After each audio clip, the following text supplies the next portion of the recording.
ഇന്നിതാ നിങ്ങൾക്കായിട്ട് ഒരു അടിപൊളിയായിട്ടുള്ള സാലഡാണ് കേട്ടോ ഞാൻ ചെയ്ത് കാണിക്കുന്നത്.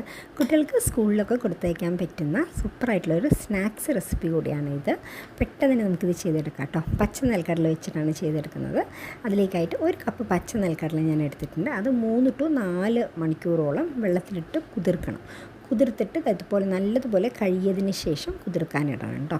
ഇത് നന്നായിട്ട് കുതിർന്ന് വരുമ്പോൾ അത് കുക്കറിലേക്ക് മാറ്റിയിട്ട് ഈ കടലയ്ക്ക് ആവശ്യമായിട്ടുള്ള വെള്ളവും അതുപോലെ തന്നെ അത് മുങ്ങിക്കിടക്കാൻ ആവശ്യത്തിനുള്ള വെള്ളവും അതിലേക്ക് ആവശ്യത്തിനുള്ള ഉപ്പ് കൂടി ഇട്ടിട്ട് കുക്കർ അടച്ച് വെച്ചിട്ട് 2 to 3 വിസിൽ അടുപ്പിച്ചെടുക്കണം കേട്ടോ. 2 വിസിലൊക്കെ മതിയാവും. ഒരുപാട് കുറച്ചുകൂടെ വേകണമെന്നുണ്ടെങ്കിൽ 2 to 3 വിസിൽ അടുപ്പിച്ചെടുക്കാം. ഇനി ഇതുപോലെ വെന്ത് വന്ന കടല നമ്മൾ സ്ട്രെയിൻ ചെയ്തിട്ട് വെള്ളമൊക്കെ മാറ്റിയിട്ട് ഒരു സ്ട്രെയിനറിൽ സ്ട്രെയിൻ ചെയ്തിട്ട് മാറ്റി വയ്ക്കാം. ഇനി ഒരു ബൗളാണ് കേട്ടോ ഞാൻ എടുത്തിട്ടുള്ളത്. ഈ ബൗളിലേക്ക് ആദ്യം തന്നെ നമ്മുടെ ഈ വേവിച്ച് വെച്ചിട്ടുള്ള പച്ച നിലക്കടല ചേർത്ത് കൊടുക്കാം.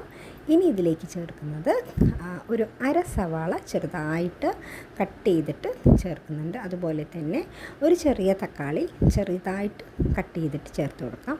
ഇനി ഇതിലേക്ക് മല്ലിയില ചെറുതായിട്ട് കട്ട് ചെയ്തിട്ട് അതും കൂടെ ചേർത്ത് കൊടുക്കുന്നുണ്ട്. ഇനി ഒരു ക്യാരറ്റ് ഗ്രേറ്റ് ചെയ്തതും കൂടെ ചേർത്തിട്ട് കൈ വെച്ചിട്ട് നല്ലതുപോലെ തന്നെ ഒന്ന് നല്ലതുപോലെ ഒന്ന് മിക്സാക്കി എടുക്കാം കേട്ടോ.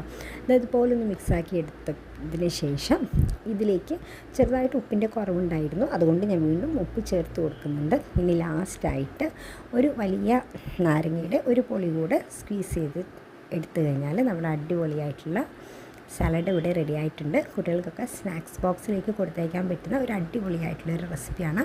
എല്ലാവരും ട്രൈ ചെയ്തിട്ട് ഫീഡ്ബാക്ക് അറിയിക്കണേ.